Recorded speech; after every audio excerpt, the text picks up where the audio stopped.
Hey everybody, this is episode 47 of DIRTRACKR Conversations. One of the coolest projects I worked on in my time with the World of Outlaws was the Open Red podcast. From 2016 to 2020, me and the video guy for WRG, Wece, co-hosted 190 episodes featuring a who's who of sprint car racing, including every series champion, some greats of the sport, today's stars, and a lot more. We also did some crazy stuff like put Ross in a midget at the Chili Bowl with the help of our listeners. In the year I've been gone from World Racing Group, Ross has now also moved on, and today the show is hosted by Blount and Graziano. This time on Conversations, I wanted to do a reunion of sorts and get the band back together. Ross joins me to chat about his new video guy job in the NASCAR world, and we also talk a bunch about Open Red and the current state of dirt racing. I spent a lot of time sitting around microphones with Ross, and it was fun to catch up on things. Please enjoy the show.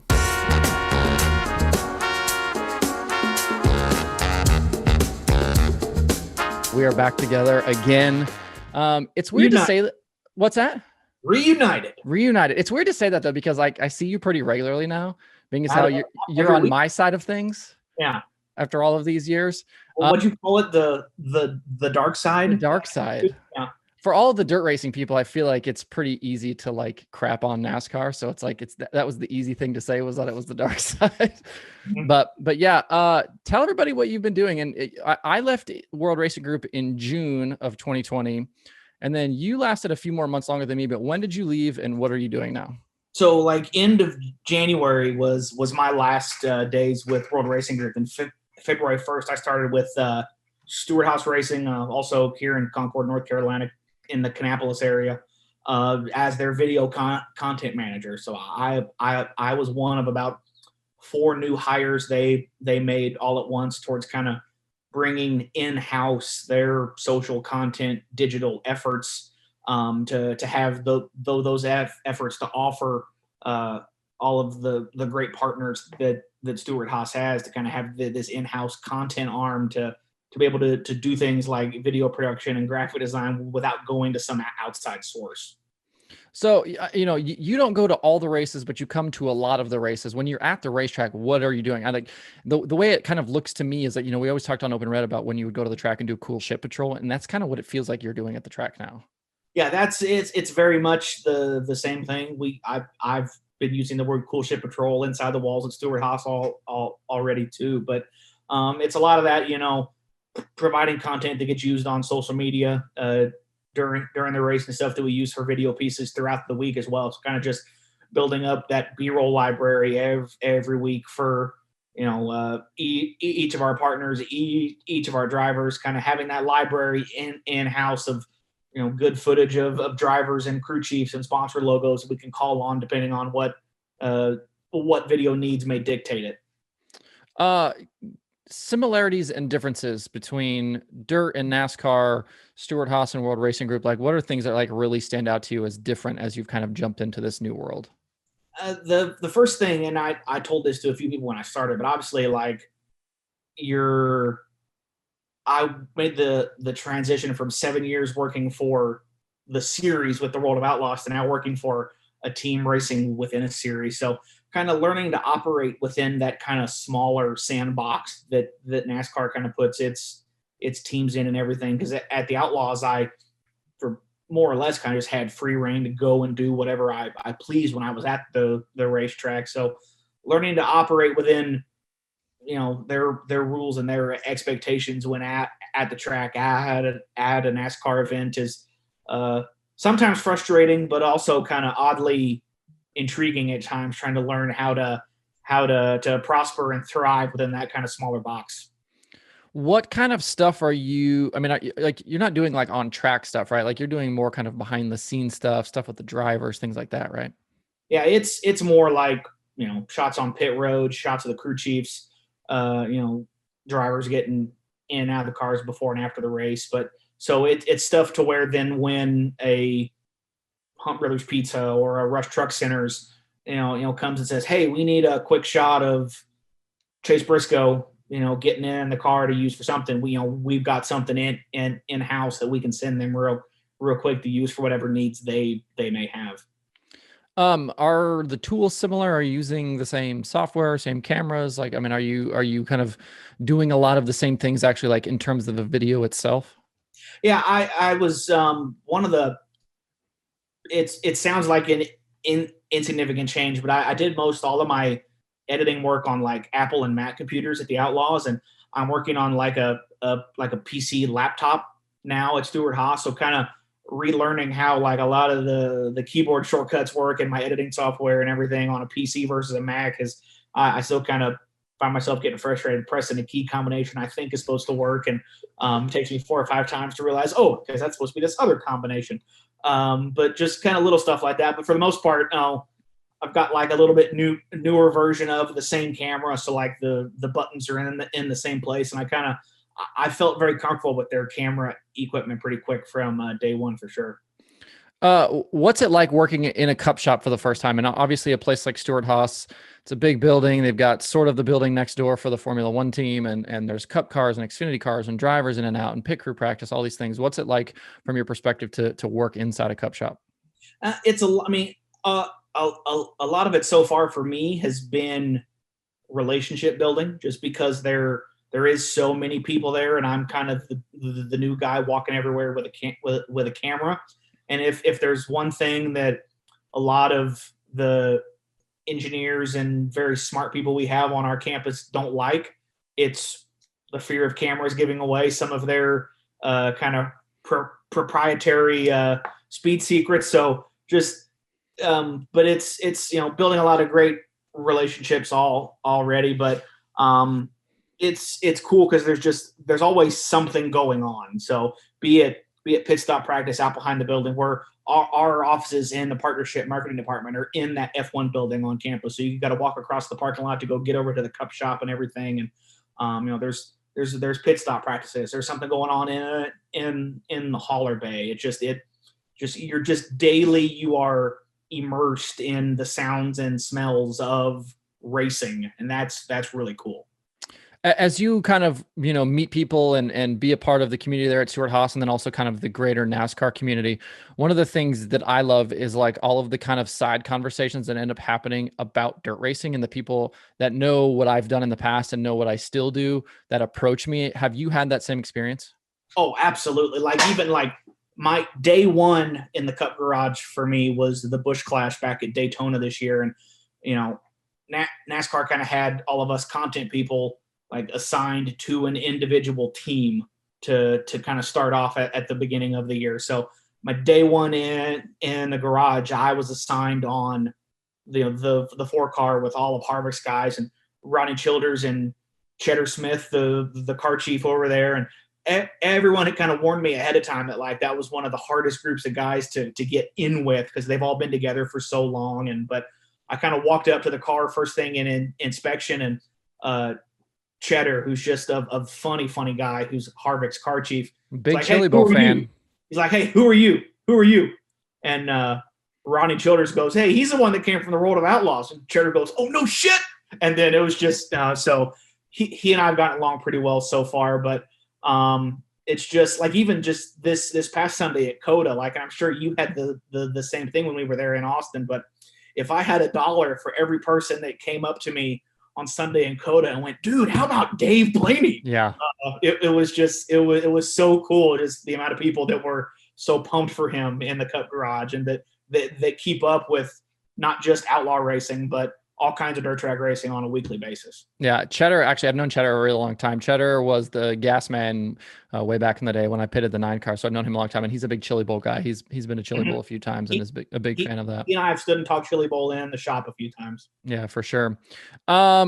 Obviously, now that we're kind of away from things, your kind of perspective changes a little bit, and we've seen things move and change even in the year and almost a year now that I've been gone, and the couple of months that you've been gone. Open Red, for example, obviously we start this thing and it grows big, and it's, at this point, I'm sure is probably approaching pretty close to 2 million downloads, I would assume. And I'm wondering what you think of kind of the legacy of Open Red and kind of watching it continue after, we're not there anymore. And obviously you had to do it after I left with a new partner, and then now, Rob and Nick kind of carrying on the legacy. But what is your kind of view of things now that you're on the outside? It was really weird those first few weeks after I left, when I would listen to the show and, still hear the same intro and everything. And then it was somebody else's voice doing the, welcome to the show after that. But, Rob and Nick have been doing great. I'm be lying if I wasn't a little pissed that they somehow managed to get Carlton after that was bullshit, man. To get him on the show. So that's what I said. Me and you loosened him up so that they could end up getting him. I was more than a little offended that he finally did it with them and wouldn't do it with us. Yeah. But no, I'm incredibly proud of what you and I were able to build in the, 4 years we did that show. And I think it was kind of one of just those right place, right time kind of deals when we started that podcast. And we got to do a lot of just incredible storytelling and I forgot how to word, but like preserving of an oral history of the sport. If I did nothing else during my time in sprint car racing, I think you and I will forever be the guys that got the interview with Carl Kinzer. So that's something that I will always carry with me throughout my career. I feel like the one thing, like when I look back on it and, we always talked about, who was that next big guest we were going to get. And on some level, I feel like we kind of got to the point where we dang near talked to just about everybody we wanted to talk to. There's still a couple of names out there that I would have liked to have gotten, but I mean, we talked to every champion. We got Carl, we had, some incredible names over the course of it. And I'm wondering if you have any, and regrets isn't the right word because I think we did like most of what we kind of set out to do, but is there anything that you wish we would have done that we didn't get to? I will say the one thing that comes to mind that I know we talked about literally the whole time we did that show that we never got around to was like a deep dive into the history of the Gum Out support series. So I know we talked for years about trying to talk to, but just the sheer number of people that you would have to go reach out to kind of piece a show together to accurately tell the history of that, which would have been an enormous undertaking. And I'd say that's the one that maybe first comes to mind about things that I know we talked about several times, but never just got the time around to dove into it. Yeah. I was super stoked after I left and you guys ended up getting Dion Hindi because I knew that was one that me and you had talked about a few times. And so for the fact that you guys actually went out and made that happen, I was super hyped about that. In terms of the show and its impact, when you kind of are at the racetrack, and I know you've been to, to the dirt track at this point, since you've left, do you still get people kind of approaching you and asking you open red questions and talking about things? Like I know me and you both still get mentioned in tweets and things like that on social media, but do you still have people kind of approaching you about the show? I haven't really short of those Twitter interactions. I really haven't had anything. Like I said, I've been to 2 or 3 outlaw races this year so far, but I really haven't had anybody mention it in that regards. No. Because the interesting thing is like, I've had people, like I've had the tweets, I've also had DMs, I've also had people approach me at the track about that and what I'm doing now. And it's interesting the impact that show had. And I always say, like, when you go back and listen to it, it's so funny to go back and listen to some of the early episodes, because what we started out to do is not what we ended up doing. We started out where it was basically just going to be me and you, and then we were going to have guests occasionally.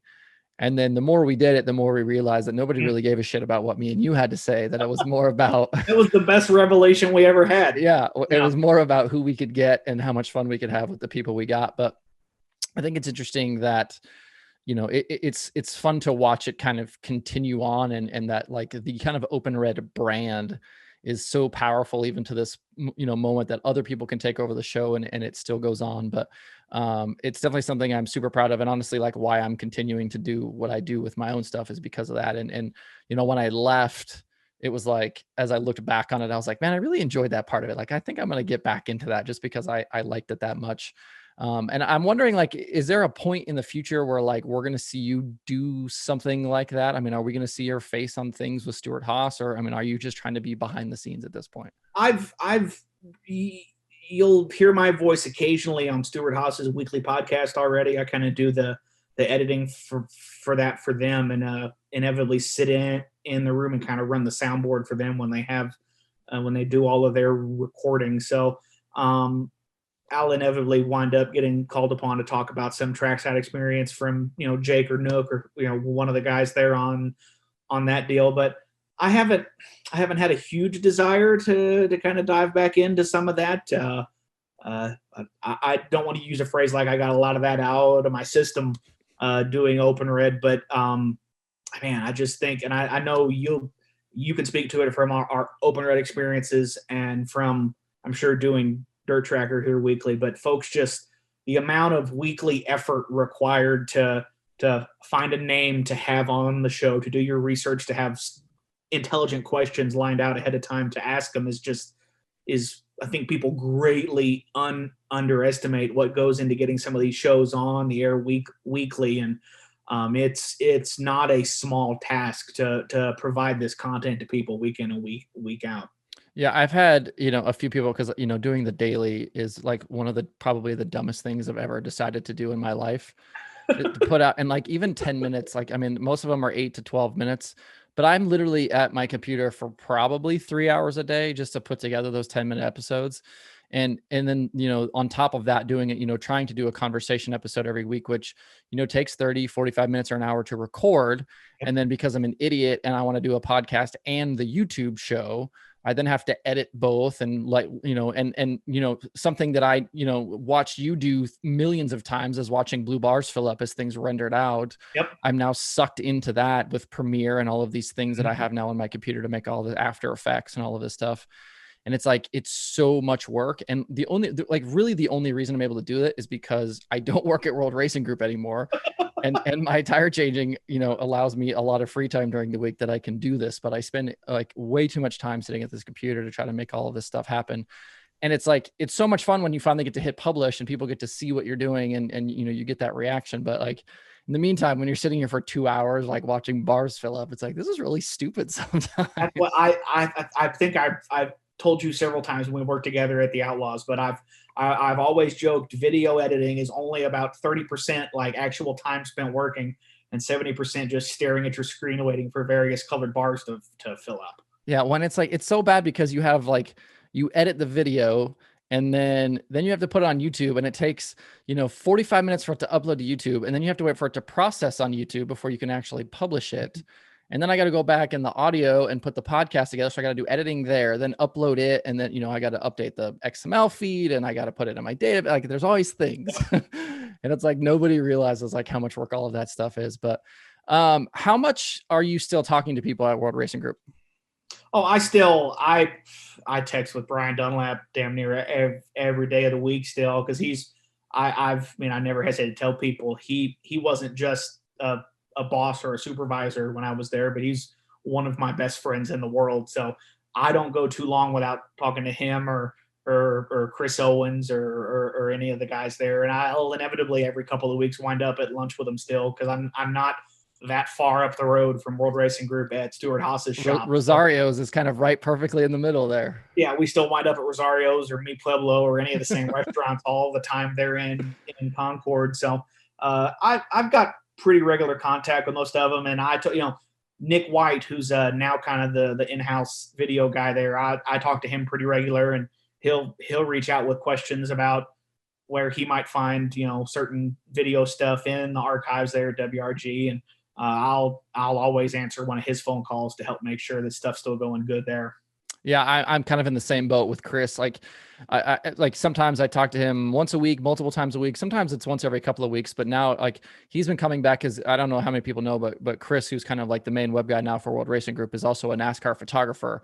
So I still see him pretty regularly at the track. Also on top of that, but yeah, so like, and he'll call me and he'll have a dirt car points question, or he'll like, need some help on a code file, or he'll have, oh, you did, why did you do it this way? What if you think about like, if I did it this way or something? So it's like, it's nice to have those conversations once in a while. But I think what's great about at least what I'm doing right now is like, when I have questions about things, it's nice to like have those phone numbers, because it's like, if I see something or I have a question about something, I can text Megan or I can text Dunlap and I can ask questions, and it's like, they get back to me quickly, and it's nice to have those those opportunities. And I was doing it with Megan, and I'm going to have even bigger conversations with Megan going forward, because I have 1,000 questions about promoting. And so it's nice to have those connections and be able to do that stuff. And I'm wondering for you, do you miss the dirt stuff? Like, obviously you're still in racing, you're still in motorsports, and you can still watch Dirt Vision and pull up all of this stuff, but do you miss kind of being part of the greater community as deeply as you were? I mean, Twitter kind of helps alleviate some of that. I still get to, send out my stupid tweets during the races with any observations I have as I watch the shows on Dirt Vision. And, there's occasionally, there'll be a few, and, there'll be that random, just incredible race you watch on Dirt Vision. And I'll sit there and wish, damn, I wish I'd have been there shooting that to tonight or something. And, or I'll, see some great piece of video content that they put out and wish, well, that would have been a cool project to be a part of. But, I'm still, there's so many dirt racers who are involved in NASCAR already that I still get to have. Have enough conversations about sprint cars every week, be it on the pre-race grid of a cup race or in the shop at Stewart-Haas, that you don't really feel like you're that far removed from it. That's like, for me, like one of the big reasons I'm doing what I'm doing is it's like, I left the company, but I don't want to like necessarily kind of be out of the community. And so it's like, this has always kind of been a way for me to kind of stay involved in the community. What races have you been to this year? What dirt races? I went to the Sunday day show at Bristol. And then I went to the Saturday night at I-70 after we were all flown out there to be ready for the Kansas Cup race the day following that. You caught actually a really cool moment when you were at Bristol with Stremme. Tell me about that. I forgot about that. I was there for the Outlaw late model races too, but I just brought a camera and was shooting some footage to kind of help build up the B-roll library there at WRG for the late models this year. But just stand there in victory lane, and I knew I had talked to Ashley Stremme before the races that night, and she had kind of talked into just what winning at Bristol would mean for David after the pretty well documented struggles that was his cup career to an extent. And it, for the both of them, they just really wanted to visit victory lane there, even if it was in a dirt modified and not a NASCAR Cup Series car. And so just her, like, as soon as she walked up the ramp to victory lane there at Bristol after David took the checkered flag, just the tears were flowing and everything else. And I just had kind of tried to keep my eye on that kind of as the interviews went on. And then, when the interviews were done and everybody else kind of walked away, she kind of went in for the hug finally. And I always said, no, if you ask me what any of my favorite video like shots were, through my time at the Outlaws or even now with Stewart-Haas, like none of them are of cars on track. It's all of people in moments like that. So those are the kind of shots that I just live for getting, is that raw human emotion type stuff. When you do something like that as a videographer, as a photographer, and we saw this, me and you were talking, it's Thursday, May 27th at this point. The sprint car race at Terre Haute happened last night, where Brady Bacon goes for this incredible flip out of the park. And there's some insane photos actually of that. But as somebody who has done this for as long as you have, how important is it to, know those stories, right? And like, you are always kind of a social butterfly, right? Like when you go to the pit area, like I feel like everybody. And it's like, for you to shoot, to do it well, like, is it important for you to know the people and to understand those stories so that you can be ready for those moments? Absolutely. And it goes back to what I mentioned earlier about my relationship building I'm having to do at Stewart-Haas now. But like that was one of the hardest things to kind of walk away from there at the Outlaws, was all the relationships with all the crew guys on the various cars. And because having those guys trust, at least to me, is everything, where they don't think twice when you're hovering around the car or you walk up in the trailer with them. They know you're there doing your thing, and you're not out to screw them or embarrass them or make them look foolish in any way. You're trying to make them look as cool as you can and give people that kind of inside access into what's going on. And I've had to start from scratch on that now and kind of start building all those same relationships with crew chiefs and car chiefs and crew guys here at Stewart Haas to kind of rebuild that same level of trust, so they don't think twice when they see me around with a camera in hand. With you being able to basically get to Bristol for at least some of the outlaw stuff, but then also going to Bristol for the NASCAR stuff, what were your impressions of that kind of first chance for NASCAR to be on the high banks of Bristol on the dirt? I mean, it was entertaining for sure, and I think they've got notes to go back and make it better. I would hope when we go back and do it next year, we could run the race at night.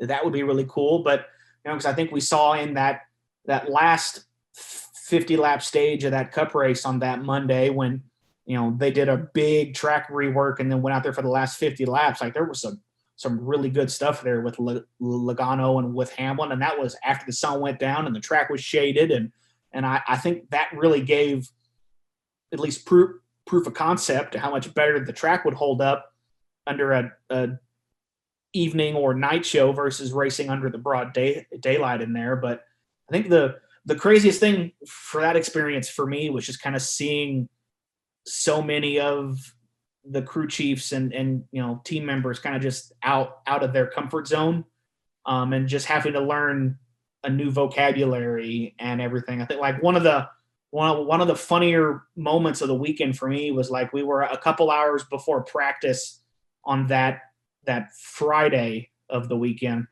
and Briscoe comes up to me in the infield and says, "Hey, what outlaw race was it last year that was like really, really bad rubbered up?" And like the first one that I thought of was one of those nights at Huset's last fall.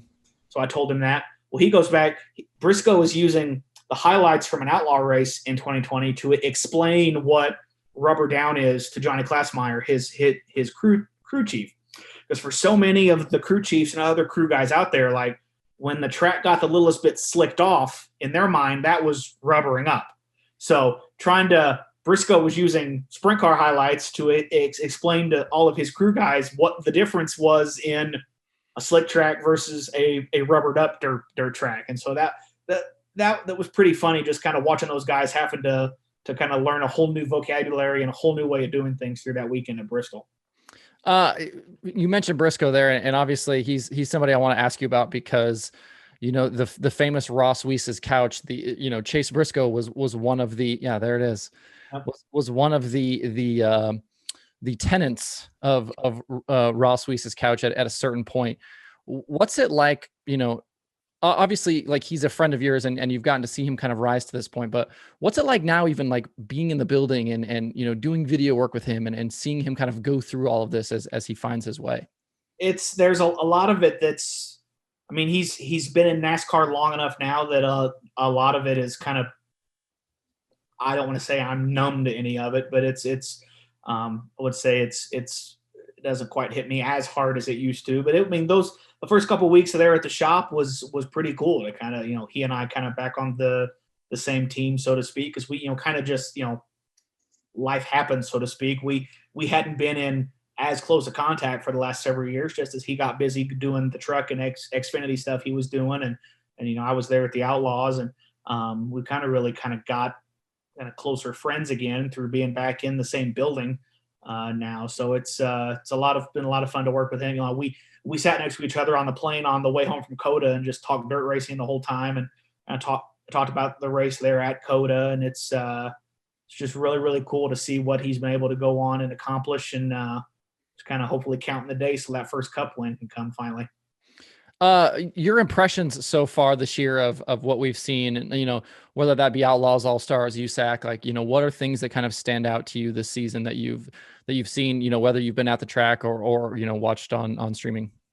I don't think I've missed an outlaw race on Dirt Vision this year, except for the ones I've been at. But it's, short, except for those few times when, Brad Sweet kind of goes streaking with wins, so to speak. It's just remarkable how widespread the wins have been this year with David Gravel, Carson Macedo, Logan Schuchart, kind of just all these guys jumping up there and getting them. And it's just really, it's a lot of people said it before the year started, but kind of we're seeing it play out. But just I think this is the deepest the talent pool has been full time on the Outlaw Tour in quite some time. And it's just remarkable to watch these guys who are literally the best of the best just line up and go at it weekend after weekend.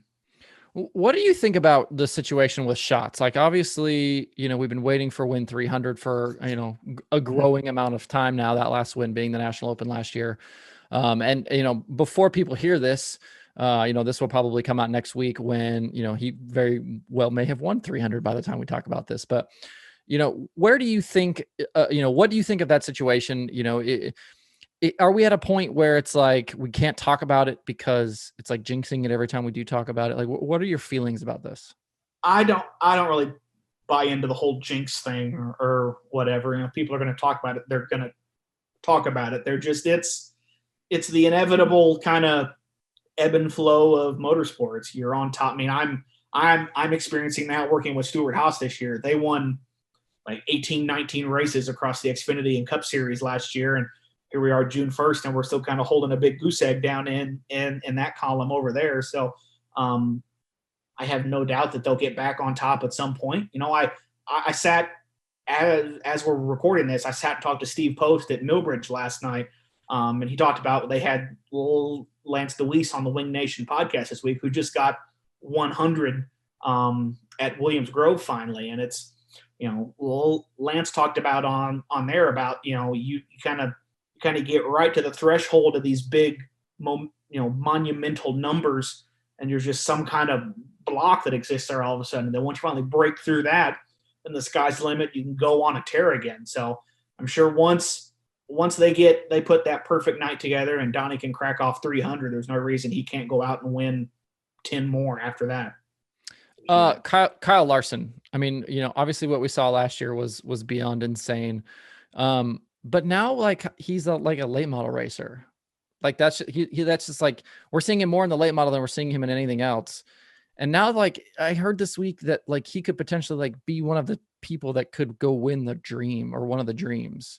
Yeah. Like, how insane is it that this guy just like, he just code switches and like 1 second he's a sprint car racer winning more races than anybody has won in years, maybe ever. And then all of a sudden, it's like, I'm going to go run this late model over here. And like, now he's like one of the top guys every time he shows up. Yeah. it just speaks as a massive testament to the talent that he has. And I think what did I see? Wikipedia trying to stir the pot the other night, pointing out that it's almost June and Robert Bell has more sprint car wins. I saw that. Kyle Larson, but he's going to win some sprint car races. It's going to happen. Well, as we talk about it, he might win tonight. So yeah, who knows? It's going to happen at some point. Yeah, I feel like it can't be glossed over the fact that he is in incredible equipment, right? Like when he's gone and run the midget, he's in good midgets. The sprint car that he has is with Paul Silva is obviously incredible. And everybody in dirt late model racing knows what Kevin Rumley is capable of and what he's done in the past. So, that can't be overlooked. But the fact that he just like a couple of weeks ago rolled into Brownstown, a track he's never raced at, and just like whipped up on everybody for whatever 10 grand that night. And, a couple of nights ago crashes in qualifying and still finishes third in the feature or whatever, top 5 in the feature. And then, the fact that he could legitimately go to Eldora and like, I think it's the All-Star race weekend at Texas or something like that. They were saying he could potentially run both nights because he could still make the travel work. I can't even fathom that like being possible, like for literally anybody else on the planet. And I'm sure that there are guys that could do both, that could, be moderately successful. Like if you put, a Brandon Shepherd or maybe even Davenport or something like this. If you put one of those guys in a sprint car that they couldn't figure it out and run respectably, and then vice versa, that there aren't some sprint car guys that could do that with late models. But the fact that he just all of a sudden is like one of these top guys, like I can't even almost like wrap my brain around it. And I feel like I've talked about it so much, like with my daily shows and stuff, that it's like, I don't want to beat a dead horse, but it's like so insane that I find myself talking about it probably way too much. It's like, it's crazy. It really irritates me, the people who try to degrade what he's accomplishing by using he's in the best equipment everywhere he goes argument. Yeah, but how many guys are in the best? I mean, like what you've seen what Brandon Shepherd has done this year or not done, and like no one would question the fact that like the Rocket House car is not one of the top 2 or 3 race cars on the planet. Yeah, I mean it's not just the equipment he's in, but it's how he can flip that switch to go to that different mental place for that car he's in. Just it's not like he's got to have I've got to throw away hot laps in the heat tonight while I get reacquainted with the car. No, you get in a different car and you're ready to go. It's remarkable how quickly he can flip that switch, go to that different skill set, and be ready to rock as soon as he sets in a different race car. Yeah, it's absolutely insane. You mentioned Millbridge there. I know you were out there the last couple of nights. The racing with the last 2 nights was pretty badass. Yeah, I mean, Dylan Walsh went 15 to second, rolling some hot bottom last night there at Millbridge. It was a really interesting race last night. Track was very, very slick by Millbridge standards. So, Gavin Boschel got out front and led. Watching him try to defend and the sliders, and I mean, just nuts. Yeah, it's just bomb after bomb at that place when it's kind of ripped the fence. But the bottom really came into play really nice. I'd say that was the most even 2 grooves I've ever seen that racetrack be. Like if a guy wanted to get up and absolutely pound the fence, it was faster up there. But it was really even top and bottom, good racing everywhere. Dylan passed a lot of cars. Buddy Kofoid and Christopher Bell's car passed a lot of cars. Gavin Boschel was out front early. He broke a motor that let Neil Allison through, I believe was his name, to wind up winning it. But just a really cool racetrack to have 10, 15 minutes down the road from my house here now. So I really enjoy heading out there every week. As somebody who has, I don't know much about the micro world. I haven't watched a ton of Tulsa shootout racing, or I didn't grow up like around it. Obviously you've been around it a lot in your life and with where you grew up. Is that common with the micros to have racing like that? Is that how the races just kind of go down? It's like anything else. It's very track dependent. I grew up at the Southern Illinois Raceway in Marion, Illinois, back home. And, when the place was right, it was pound the cushion and it was roll the berm on the bottom or throw a slider if you had to. And it's great racing, but it's just like any other car. It's that they can be very track dependent and get, pretty bottom dominant if it's too good down there, pretty top dominant if it's too good up there. But they're just there. I'm so enjoying that the 600cc micro sprints are kind of finally taking off here in the Carolinas, and that Millbridge is building up a really good base of them because they're such fun cars to watch race every week. And at least for me personally, I relate to them so much better than I do the outlaw carts that were the main attraction at Millbridge for so long. So they're consistently getting 25, 30 guys a week for a Wednesday night show at Millbridge anymore. So it's really cool to see those cars kind of take off in this area now. Where else are we going to see you this year? What other, are you going to try to hit up more dirt stuff? Obviously you're going to have to try to fit that in with your NASCAR schedule, but do you have plans to hit up any stuff this year? I'm hoping. I've been looking. I'm really disappointed. I'm going to Sonoma here in a couple of weeks, and I can't really find any good appealing dirt races the Saturday night before Sonoma to go check up while we're out in Cali. And my favorite Italian place in Calistoga closed down, so I can't even go visit that when I'm out there now. But I'm looking. I'm hoping. There's not necessarily a whole lot of shows where you're both in a part of the country with a really good open wheel scene, and B, the the timing of when we arrive or depart work, getting to go see a show. It's like we've got a great double header coming up at Pocono here in a month or so, but the races both start at 3:30 in the afternoon each time. And by the time you're done with that, you'd have an hour and a half, 2 hour drive to get somewhere. Like there's no time to make it anywhere that night. So I'm hoping it may be a few weeks till I get out to some big major dirt race again, but I'm always double checking the schedules before I get ready to go travel somewhere to try to sneak one in when I'm out on the road. Have you done any of the like Gaffney's or any of that other stuff this year? I did go to Gastonia for a Carolina Sprint Tour race. That was with George, right? Our good buddy George Laux had hit a new 305 out for the first night. So myself and my fiance Ashlyn went out there and hung out with him for the night to watch how that went. And it's a really cool group that those Carolina Sprint Tour guys are building. They're getting in the high teens to low 20s cars every night now, and it's a really good group they're putting together, trying to build the Carolinas really aren't a hotbed of open wheel racing of any kind, and it's kind of slowly but surely taken on a really good foothold out here, and kind of building a good solid sprint car base in this area where folks out here can consistently see sprint car racing week in and week out. Because like when I first moved out here, the only time the Carolinas really saw sprint cars were like maybe 2 weekends where the USCS 360 cars would roll through in the year, and then the May Outlaw race and World Finals in November. So